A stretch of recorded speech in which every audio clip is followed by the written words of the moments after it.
সবাইকে ধন্যবাদ দ্বিতীয় ক্লাসে আসার জন্য। ক্লাসে সম্পর্কিত ব্যাপারে আমি প্রথমে কথা বলবো, সেটা হচ্ছে যখন when I delivered to my lecture, everybody must have had to silent. I will give you the question time delivered after delivered my lecture. আপনারা কি বুঝতে পারছেন? আমি যখন লেকচারটা দিচ্ছি তখন আমার প্রশ্ন করার কোনো প্রয়োজন নেই। আমি ফিনিশিং করার পর আপনাদেরকে আমি অ্যালোকেট সময় দেব, তখন আপনারা প্রশ্ন করবেন। ক্লিয়ার সবাই? এই জিনিসটা একটু খেয়াল করেন, তাহলে এতে আমরা সুন্দর একটা প্রেজেন্টেশন কভার করতে পারবো। শুরুতেই যাচ্ছি আমরা যে প্রেসার ফায়ার এই ডকুমেন্টারি কি কেমন কোন জায়গায় লেখা আছে।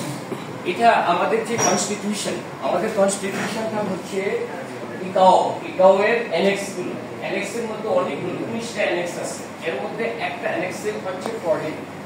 এই অ্যানেক্স 14 এর চ্যাপ্টার বিশেষ করে আপনার হচ্ছে 9 ভলিউম 1 চ্যাপ্টার 9 9.241। আবার এইটার রোড আকারে বিশ্লেষণ হচ্ছে ডট 9137 এস পার্ট 1 14.3.2। এই জায়গাগুলোতে এগুলো আপনারা যদি এই মোবাইলে সার্চ দেন তাহলে আসবে। এই ডকুমেন্টগুলো সম্পর্কে বিস্তারিত আলোচনা আপনারা সেখানে পাবেন। এর বিষয়টা কি বুঝতে পারছেন? এই সাবজেক্টের সম্পর্কে কনস্টিটিউশনাল কি বক্তব্য সেগুলো আপনারা পাবেন। ওই সোর্স লিখে রাখছি আমি। সোর্স কি লিখছি? LS 14.1 9.2.41 dot 9137 as part 1 and 14.3.2। এই জিনিসগুলো সার্চ যখন দিবেন আপনারা আমরা যে আলোচনা করতেছি তার চেয়ে ব্রড স্কেলে অনেক কিছু আপনারা সেখানে পাবেন। ঠিক আছে বিষয়টা? তো সাবজেক্টটা হচ্ছে আমাদের pressure, fed, fuel, fire. Subject সম্পর্কে আমি একটু বুঝাচ্ছি। আমাদের কাছে এই দুইটা ফেড আর প্রেসার, এই দুইটা ওয়ার্ড আমাদের কাছে অপরিচিত। বাট ফুয়েল ফায়ার এটা আমরা বিজ্ঞ কিনা বলেন? ফুয়েল ফায়ার সম্পর্কে আমরা বিজ্ঞ। তার কারণ হচ্ছে আমরা লিকুইড ফুয়েল নিয়ে কাজ করি। এভিয়েশন ফায়ার ডিপার্টমেন্ট কাজ করে কিসের উপরে? ফুয়েল ফায়ারের উপরে। সো ওটা সম্পর্কে কিন্তু আমরা সবাই বিজ্ঞ না? তাহলে আমি আপনাদের কাছ থেকে জানতে চাচ্ছি যে বিশেষ করে যখন ফুয়েল ফায়ার হয় তাহলে এক্সটিংগুইশিং এজেন্ট কার সবাই কি ইউজ করবেন? ফোম। সবাই কি একমত? আমাদের হচ্ছে লিকুইডের ক্ষেত্রে অবশ্যই কি ফোম। আজকের যে সাবজেক্ট সেই সাবজেক্টে যেহেতু ফুয়েল লেখা আছে 100% আমরা কি করব? এটা নির্বাপন করার জন্য ফোম ব্যবহার করব। সবাই ক্লিয়ার? সবাই কি ক্লিয়ার এই ব্যাপারে? 100% ফোম ব্যবহার করব। বাট এই একটা ওয়ার্ডের জন্য মিস্টার প্রেসার, এই প্রেসারের জন্য it's not enough to blanking of the foam. Foam দিয়ে যদি এখানে প্রেসার থাকে তাহলে ফোম দিয়ে এই ফুয়েল ফায়ারকে কোনোভাবেই কি নির্বাপন সম্ভব নয় যদি এই ওয়ার্ডটা থাকে, এই প্রেসারটা থাকে। আমি কি বুঝাইতে পারতাছি? Foam is not enough, ফোমটা enough নয়। তাহলে কি করতে হবে? সেইখানে আমাকে আরেকটা কি সাপ্লিমেন্টারি এজেন্ট সংযোজন করতে হবে। আর সেই সাপ্লিমেন্টারি এজেন্টের নাম হচ্ছে ডিসিপি অথবা ক্লিন এজেন্ট। ডিসিপিও বলছে, পাশাপাশি বলছে ক্লিন এজেন্ট। এখন ক্লিন এজেন্ট কি? What is clean agent? Clean agent কি বলতে পারবেন কেউ আমাকে? ক্লিন এজেন্ট হচ্ছে CO2। ক্লিন এজেন্টের নাম কি? CO2। এটা ডাস্ট থাকে না যখন যেখানে দেওয়া হয়। ক্লিন এজেন্টের কথা বলছে। তবে অ্যাপ্রোপ্রিয়েট হচ্ছে ডিসিপি। আমরা যদি একটা সাধারণ কোশ্চেন করি এরকম যে between all of the fire fighting extinguishing agent what agent is more effective in fire? ফায়ারের ক্ষেত্রে যত এক্সটিংগুইশিং এজেন্ট আছে এর মধ্যে সবচেয়ে বেশি কার্যকরী কোন এক্সটিংগুইশিং এজেন্টটা? উত্তরে কি বলবেন? ডিসিপি। কুইক কি করে? এটা নকডাউন অ্যাকশন করে। সো এই সাবজেক্ট ক্লিয়ার করতেছি।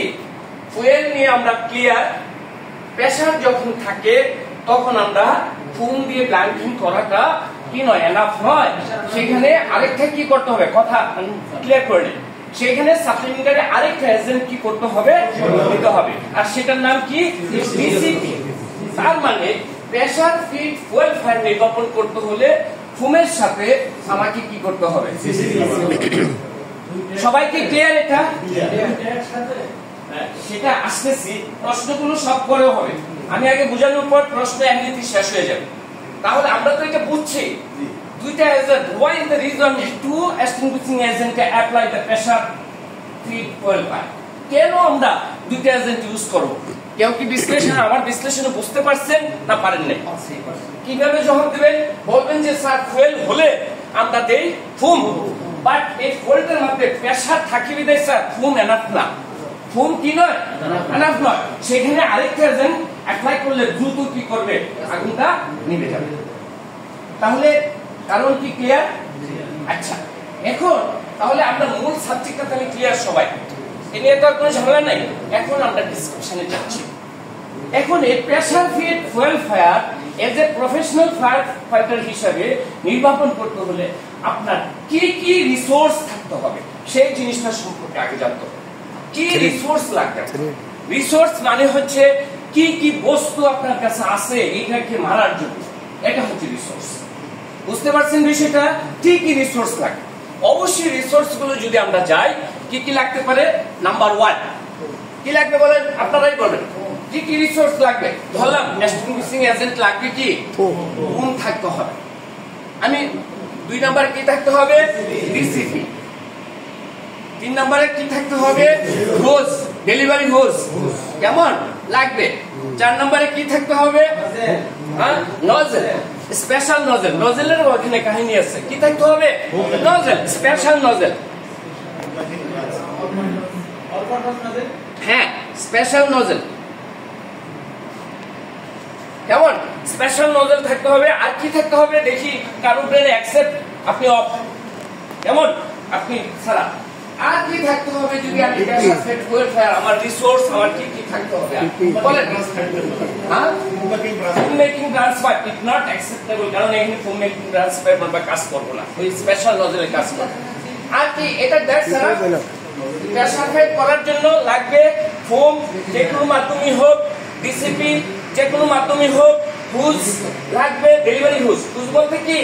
ডেলিভারি হুজ লাগবে, কি স্পেশাল নজেল। আমি যদি 5 নম্বরে দেই, রিকোয়ার প্রেসার কেমন? রিকোয়ার প্রেসারের প্রয়োজন হবে, একটা সার্টেন প্রেসার সেখানে লাগবে। এখন আমি যদি কেজানি বললো কি দিছি ফোম ব্যাপারে, যখন আমি ফোম ইউজ করি সেখানে তো ওয়াটার অটোমেটিক্যালি আসবে, আসবে কিনা বলেন? আসবে। আজকে আমি এখানে আমাদের যেটা আধুনিক যে মেথড পড়ানোর সেই মেথড অ্যাপ্লাই করব। আমি জাস্ট বুঝাই দিচ্ছি, পরে আমি এখানে ডাকবো গ্রুপ স্টাডি, অথবা মনে করেন যে যেগুলোর জন্য আপনারা এটা সমাধান দিবেন, আমি সিনারিও দিয়ে দেবো। এর জন্য আমি বিষয়টা আলোচনা করে নিচ্ছি। তাহলে ফোম যখনই ইউজ করব আমি যে কোনো মাধ্যমে, সেখানে পানি থাকতে হবে, ফোম সরাসরি করা যায় না। তারপর ডিসিপি, সেটা সরাসরি। হোজ, ডেলিভারি হোজ আমি যখন দিব, এটাতে অবশ্যই প্রেসার থাকবে, এই হোজ অবশ্যই পাম্পের মাধ্যমে দিতে হবে। আচ্ছা, সেটা আমি লিখবো। তারপরে হচ্ছে স্পেশাল নজেল লাগবে, তারপরে হচ্ছে রিকোয়ার্ড প্রেসার সেখানে দিতে হবে। স্যার পিপি, এই জিনিসগুলো হচ্ছে আমার কি রিসোর্স এখানে। স্যার একটু আমি আপনাদের কোশ্চেন নিচ্ছি, আপনি শুধু একটা জবাব দিবেন আমি রিসোর্সে যা নিছি দ্যাটস এনাফ, না আর কিছু লাগবে? অন্য কেউ না? আমার সেফটির জন্য পিপি লাগবে, বিএসএফ লাগবে। হ্যাঁ, পিপি বিএসএফ কেউ কিন্তু আসেনি এগুলোতে, দে পি পি ই। তারপরে হচ্ছে 7 নম্বর হচ্ছে বিএসএফ। ওকে, এখন সাধারণ একটা কোশ্চেন, এটা সমাধান আমি দিব না, এটা নিয়ে অনেক কাজ হয়েছে, আমি এই সবগুলো দিলাম। It's enough to pressure feed fuel fire activities, এগুলোর সম্পর্কে ম্যান পাওয়ার আমি দিব, সব দিব। এটাই কি enough pressure feed fire face করার জন্য? এনাফ কি না? অনেক আলোচনা হয়েছে, আপনারা আপনাদের ইয়াতে বলেন। এখন টেকনিক লাগবে, কিভাবে করে আমি অ্যাপ্রোচটা করব। আচ্ছা, সেই টেকনিকও যাব। আমি জানতে চাচ্ছি রিসোর্সে আমি শেষ করে দিলে আর রিসোর্স যদি নতুন করে বলেন আমি সেটা নিব না। আপনারা বলেন যে আর কোন রিসোর্স এখানে লাগবে কিনা? গাড়ি তো ওই যে যেহেতু দিচ্ছি ওটা চলে গেছে, ওটা কোনো ঠিক না। আচ্ছা, তাহলে আমি ধরে নিলাম যে এটা, তবে আমি বলে দেই ইটস নট এনাফ। প্রেসার লাগবে রিকোয়ার্ড প্রেসার দিছি। ওকে, এখন এই রিসোর্স আপনারা কি বুঝেন যে রিসোর্স কি? মানে আপনার এই যন্ত্রপাতিগুলো থাকলেই আপনি কি করতে পারবেন, এই pressure fed fuel fire hide করতে পারবেন। ক্লিয়ার?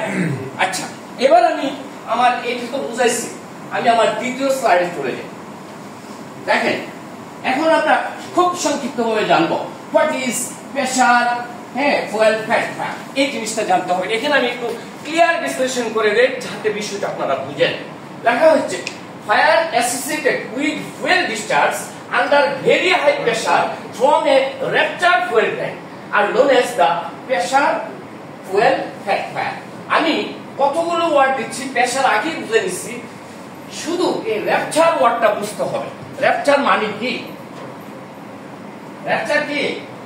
র্যাপচার হচ্ছে কোন জিনিস ফুটা হয়ে যাওয়া, কোন জিনিস ভেঙে যাওয়া, লিকেজ হওয়া, সেটা হচ্ছে কি র্যাপচার। তাহলে অর্থটা কি বোঝাচ্ছে? ফায়ার অ্যাসোসিয়েটেড, ফায়ারটা গঠিত হবে উইথ ফুয়েল দ্বারা, discharge under very high pressure, প্রচুর প্রেসার থাকবে সেখানে। কেমন? From a rupture fuel tank, কি হবে? এটা কোনো ফুটা ফুয়েল ট্যাঙ্ক যেটা আছে বিধ্বস্ত ফুয়েল ট্যাঙ্ক, একটা ফুটা বা ভাঙা বা লিকেজ দিয়ে খুব প্রেসারে বাহির হবে। কেমন? ফুয়েল ট্যাঙ্ক আর known as the pressure fuel fed fire, আর সেটাকে আমরা প্রেসার ফ্যাট ফুয়েল ফায়ার বলি। সবাই কি ক্লিয়ার বিষয়টাতে? দেখেন, সবাই কি বুঝছেন না বুঝেন নাই? র্যাপচারটা হচ্ছে ফেটে যাওয়া, ছিদ্র হওয়া, অথবা কি কোন লিকেজ হয়ে বাইর হয়ে। ক্লিয়ার কি? তার মানে কি? আমরা তো বি ক্লাস ফায়ার কি শিখছি? ব্যারেল। সবাই কি জানেন বি মানে কি? ব্যারেল। ব্যারেল মানে কি? একটা পাত্রে রাখবে যেটা দৈর্ঘ্য আছে, প্রস্থ আছে এবং উচ্চতা আছে। এটা কি বুঝেন? ভ্যারেল মানে এরকম হতে হবে। এই যে একটা ভ্যারেল ধরেন, এটার ভিতরে ফুয়েল দেওয়া, এটার ভিতরে কি ফুয়েল দেওয়া, তাহলে তার দৈর্ঘ্য, প্রস্থ, উচ্চতা বা ডেপথ সবই আছে। সো যে ফায়ারটার মধ্যে এরকম থাকবে, এটা লিকেজ হয়ে যাবে, কেমন, বা ফেটে যাবে, এবং হাই প্রেসার বলা হয়েছে, ভেরি হাই প্রেসার, সেখান থেকে পাম্প অনেক প্রেসার দিয়ে কি করবে, একবারে রক্ত যেভাবে ছুটে ওভাবে কি করবে, তেলটাকে আউট করবে। আর সেই ধরনের অ্যাসোসিয়েট ফায়ার বলি, সেটাকে আমরা বলবো কি, বিশেষ করে প্রেসার ফেড ফুয়েল ফায়ার। আশা করি সবাই বিষয়টা বুঝতে পারছেন। কে বুঝেন না আমাকে বলেন। আপনি কি বুঝছেন প্রেসার ফেড ফুয়েল ফায়ার কেন বলতেছি? কি হবে এটা বলেন? হ্যাঁ, কেন হবে? মানে প্রেসার থাকবে এটাতে, ট্যাঙ্ক থেকে খুব, মানে এটা হচ্ছে কি বলবো, এটা হাই প্রেসারে একটা ট্যাঙ্ক থেকে ছিদ্র দিয়ে ভাটা দিয়ে বাহির হবে। এটাই তো, এই জিনিসটা বুঝলেই হলো। সবাইকে ক্লিয়ার? আমরা দ্বিতীয়তে যাচ্ছি। What is a two dimensional fire, one dimensional fire, three dimensional. Dimensional শব্দের অর্থ হচ্ছে মাত্রা। মাত্রা বুঝেন? এটার কয়টা মাত্রা? একটা, দুইটা, প্রান্ত। ডাইমেনশনাল শব্দের অর্থ হচ্ছে কি মাত্রা।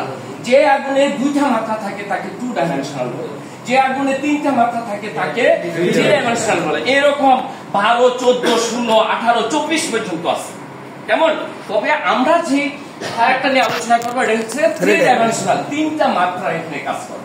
কয়টা জিনিস কাজ করবে? তিনটা। তিনটা বলতে হয়তো দেখা যাবে যে দৈর্ঘ্য আছে, সেটা প্রস্থ আছে, আরেকটাকে হাইট আছে। হাইটটাকে ডেপথ বলা হয়। যখন লিকুইড ভ্যারেলে রাখা হয়, হাইট ইকুইভ্যালেন্ট হচ্ছে কি ডেপথ, এটা গভীরতা। ট্যাঙ্কের গভীরতা থাকে না, ট্যাঙ্কি ডেপথ গভীরতা, আর এই গভীরতা থেকে আমরা হাইটও করতে পারি। কেমন কিভাবে হয় সেটা আমি দেখাচ্ছি। সো তাহলে আমি আমার এই সংজ্ঞাগত যে ব্যাপার ছিল এটা ক্লিয়ার করার চেষ্টা করছি। সবাই কি ক্লিয়ার এই সংজ্ঞাটাতে? ক্লিয়ার? আচ্ছা, two dimensional clear? Two dimensional, this is the two dimensional. এই যে এটা হচ্ছে টু ডাইমেনশনাল। ওয়ান ডাইমেনশনাল শুধু হবে কি একটা লাইন, জাস্ট লাইন। উদাহরণ হচ্ছে গ্যাসের আগুন। গ্যাসের আগুন যখন ছুটে তখন সে সোজা লাইনে ছুটে, এটা হচ্ছে ওয়ান ডাইমেনশনাল। বাট এই খাতাটা এটা হচ্ছে টু ডাইমেনশনাল। এখন আমরা শিখবো থ্রি ডাইমেনশনাল কাকে বলে, এবং আমরা দেখবো থ্রি ডাইমেনশনালটা কি। দেখেন, three dimensional fire is a liquid fuel fire in which the fuel is being discharged from an elevated ও প্রেসারাইজ সোর্স, দুইটা word, elevated pressurise source creating a pool of fuel on a lower surface. এখানে আমাদের অনেক সতর্কতা অবলম্বন করতে হবে। Fire ফাইটাররা এখানে আমরা কি হয়ে যাব, আমরা ভিকটিম হয়ে যাব। যদি এই সংজ্ঞা বুঝি কখনোই আমরা ভিকটিম হব না। ক্লিয়ার বিষয়? আমি দেখেন একটা দেখাই, এলিভেটেড উপরে ঝুলন্ত থাকবে, সেখান থেকে প্রেসারে বাইর হবে, বাইর হয়ে কোথায় পড়বে, সারফেসে পড়বে। সারফেসে পড়লে এখানে একটা পুল সৃষ্টি হবে। পুল বুঝেন? পুল মানে হচ্ছে পুকুর, পুল মানে হচ্ছে একটা জমায়িত জায়গা। যেমন এই পুল সৃষ্টি হবে, it's very dangerous for the fire firefighter pool যখন সৃষ্টি হবে এটা ফায়ার ফাইটারদের জন্য অত্যন্ত মারাত্মক। কেমন? তাহলে pool of fuel on lower surface, নিচের সারফেসে পুল হয়ে যাবে। কেমন? তাহলে সেটাই কি আমরা 3 ডাইমেনশনাল বলবো। আশা করি ব্যাপারটা বুঝতে পারছেন। সাপোজ ধরেন এটা একটা এয়ার কাট, কেমন? এটা একটা এয়ার কাট।